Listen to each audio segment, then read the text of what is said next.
നിങ്ങളുടെ favourite shows ഇനി ഒരിക്കലും മിസ്സാവില്ല. ഇപ്പോൾ C5 കാണും നിങ്ങളുടെ ഫേവറേറ്റ് ഷോസ് തികച്ചും സൗജന്യമായി. ഞാൻ കാരണമാണല്ലോ നിങ്ങളുടെ രണ്ടുപേരുടെയും ജീവിതം ഇങ്ങനെ ആയിപ്പോയല്ലോ എന്നോർത്തപ്പോ ഈ നശിച്ച ജന്മം ഒന്ന് അവസാനിച്ച് കാണാൻ ഞാനും ഒന്ന് ആഗ്രഹിച്ചു പോയി. അങ്ങനെ ഒരു നിമിഷം കൊണ്ട് അവസാനിപ്പിച്ച് ഒടുങ്ങാൻ വേണ്ടിയാണോ നമ്മുടെ അമ്മ നമ്മളെ കഷ്ടപ്പെട്ട് ഇത്രയും വരെ ആക്കിയത്? എല്ലാം സത്യഭാമയുടെ അറിവോടുകൂടി തന്നെയാ നടന്നിട്ടുള്ളത്. അതിന് പ്രായശ്ചിത്തെന്ന പേരില നിന്നെ ഏറ്റെടുത്തത്. രോഹിത്തെ, കൊന്നാ പാപം തിന്നാ തീരുമെന്ന് പറയുന്നത് പോലെ നിന്നെ അവരിപ്പോ ശരിക്കും തിന്നോണ്ടിരിക്കുക.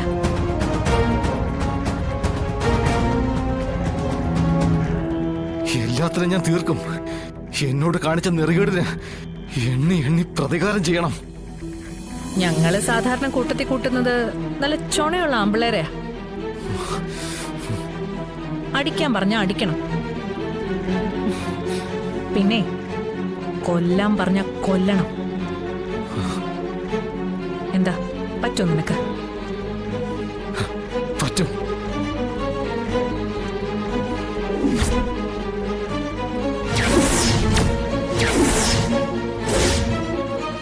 എങ്കിൽ ആദ്യം വേണ്ടത് സത്യഭാമ എന്ന വൻമരത്തിന്റെ ചില്ലകൾ അറുക്കുക എന്നുള്ളതാ. ഓരോ ശാഖകളും അറുത്തറുത്ത് അവരെ ഒറ്റാന്തടിയാക്കണം. അതിന് സമൂഹത്തിന് മുന്നിൽ അവരെ ഒറ്റപ്പെടുത്തണം. അവരുടെ മാന്യത ഇല്ലാതാക്കണം. എന്താ പറ്റുമോ നിനക്ക്? പറ്റുമെങ്കിൽ നമുക്കൊന്നിച്ച് നിൽക്കാം. നീ നിന്ന് തന്നാ മാത്രം മതി. സമ്മതം.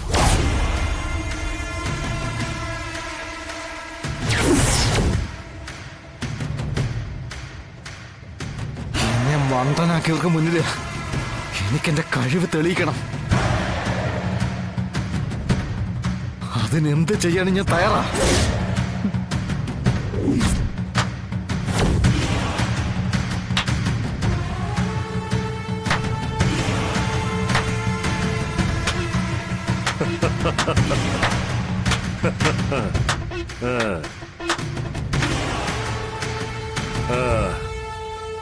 കൊള്ളണ മോനെ, ശൗര്യം കുറച്ച് കൂടിയിട്ടുണ്ട് നിനക്ക്. ഇനി ഞങ്ങളുടെ കുറച്ച് ട്രെയിനിങ് കൂടെ കിട്ടി കഴിയുമ്പോ നീ തന്നെ പറയും ഈ കൈകളിൽ കുറച്ച് രക്തക്കറ കൂടി പതിയണോ.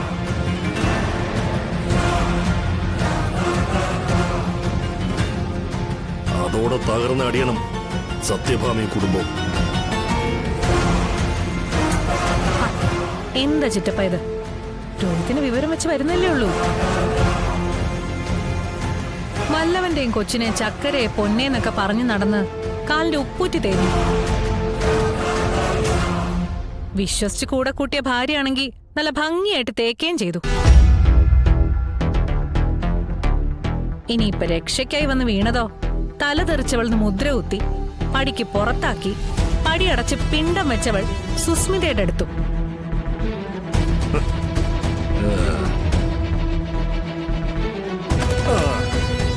കുറച്ച് വൈകിയാൽ എന്താ മോളെ? രോഹിതിനിപ്പോ കാര്യങ്ങളൊക്കെ മനസ്സിലായില്ലേ? ഇനിയും വിഡ്ഢിയായി എന്ന് കൊടുക്കാൻ ഇവരത്ര മരമണ്ടനൊന്നുമല്ല അല്ലേടാ. ആ പിന്നെ ഞാൻ രഹസ്യമായിട്ട് അറിഞ്ഞ ചില റിപ്പോർട്ടുകളുണ്ട്. അത് ഡെമോക്രസിന്റെ വാള് പോലെ നിന്റെ സത്യഭാമയുടെ തലയ്ക്ക് മുകളിൽ വന്ന് നിൽപ്പുണ്ട്. അത് സത്യഭാമയുടെ ഉച്ചനിറകയിലായിരിക്കും വന്ന് വീഴുക. അതോടെ എല്ലാം അങ്ങ് തീരും.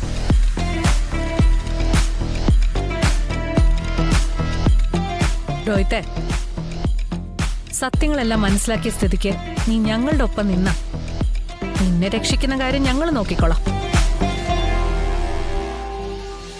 പക്ഷെ കൂടെ നിൽക്കണം. ആ മറ്റൊരു ഓഫർ കൂടി ഞങ്ങൾ നിനക്ക് തരിക. നിന്റെ അമ്മയ്ക്കും നിനക്കും ഉണ്ടായ ചതിക്ക് പിന്നിലെ രഹസ്യം ഞങ്ങൾ പുറത്തുകൊണ്ടുവരും. പക്ഷേ ആത്മാർത്ഥതയോടെ ചതിക്കാത്ത മനസ്സുമായിട്ട് ഞങ്ങളോടൊപ്പം ഉണ്ടാവണം. നീ ഉണ്ടാകും. എനിക്കിനിയെങ്കിലും തഞ്ചേട്ടുള്ള ഒരാണായിട്ട് ജീവിക്കണം. എന്നോട് ചെയ്ത ചതിക്കെല്ലാം എണ്ണി എണ്ണി കണക്ക് തീർക്കണം.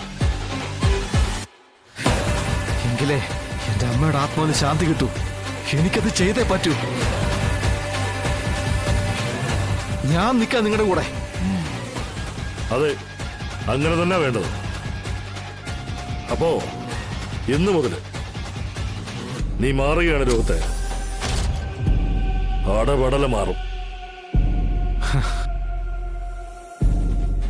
നിന്നെ മാറ്റും ഞാൻ.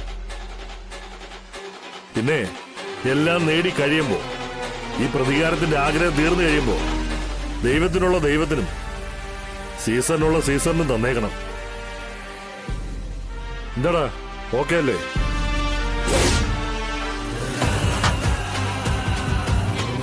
ഓക്കെ.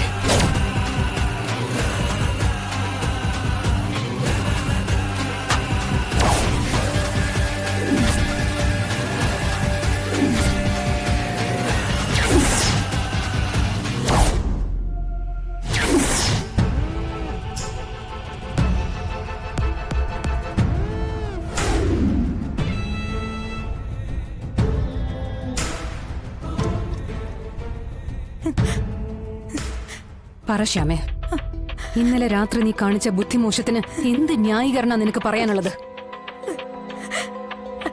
എടി, നിനക്കറിയോ, ഇന്നലെ എനിക്കൊന്ന് ഉറങ്ങാൻ പോലും പറ്റിയിട്ടില്ല. നിന്നെ കുറിച്ചുള്ള ആദ്യമായിരുന്നു മനസ്സ് നിറയെ. എടി, നിനക്ക് എങ്ങനെയാടി ഇങ്ങനെയൊക്കെ ചെയ്യാൻ തോന്നിയേ? കുഞ്ഞേച്ചി, അത് പിന്നെ വിഷ്ണുവേട്ടൻ വന്ന് അങ്ങനെയൊക്കെ പറഞ്ഞപ്പോ എനിക്ക് എന്റെ പിടി വിട്ടുപോയി. ഞാൻ കാരണമാണല്ലോ നിങ്ങളുടെ രണ്ടുപേരുടെയും ജീവിതം ഇങ്ങനെ ആയിപ്പോയല്ലോ എന്നോർത്തപ്പോ ഈ നശിച്ച ജന്മം ഒന്ന് അവസാനിച്ച് കാണാൻ ഞാനും ഒന്ന് ആഗ്രഹിച്ചു പോയി. അങ്ങനെ ഒരു നിമിഷം കൊണ്ട് അവസാനിപ്പിച്ച് ഒടുങ്ങാൻ വേണ്ടിയാണോ നമ്മുടെ അമ്മ നമ്മളെ കഷ്ടപ്പെട്ട് ഇത്രയും വരെ ആക്കിയത്? പറയടി, ഒരു ജീവിതം മുഴുവൻ നമുക്ക് വേണ്ടി മാത്രമാ നമ്മുടെ അമ്മ കഷ്ടപ്പെട്ടത്. അത് നമ്മള് സന്തോഷത്തോടെ ജീവിച്ചു കാണാൻ വേണ്ടിട്ടാ. എന്ത് സന്തോഷമാ കുഞ്ഞേച്ചി നമുക്കുള്ള. നിങ്ങൾ എല്ലാരും എന്റെ സന്തോഷം മാത്രമല്ല ആഗ്രഹിക്കുന്നുള്ളൂ. എന്റെ ജീവിതം, എന്റെ സന്തോഷം. നിങ്ങളുടെ ജീവിതത്തിൽ ആർക്കും ഇതൊന്നും വേണ്ടേ? ചെറുപ്പം മുതലേ കുഞ്ഞേച്ചി ഇങ്ങനെ തന്നെ ആയിരുന്നു. എന്റെ നിർബന്ധം, എന്റെ വാശി, ഇതെല്ലാം പരിഹരിച്ചു തരാൻ കുഞ്ഞേച്ചി മാത്രമേ ഉണ്ടായിരുന്നുള്ളൂ. എന്റെ കരച്ചില് മാറ്റാൻ അന്നും കുഞ്ഞേച്ചിയുടെ നഷ്ടങ്ങൾക്ക് ഒരു വിലയും കൽപ്പിച്ചിരുന്നില്ല.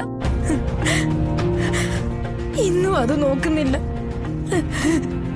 അത് തന്നെ എന്നെ ഇപ്പൊ സങ്കടപ്പെടുത്തുന്ന.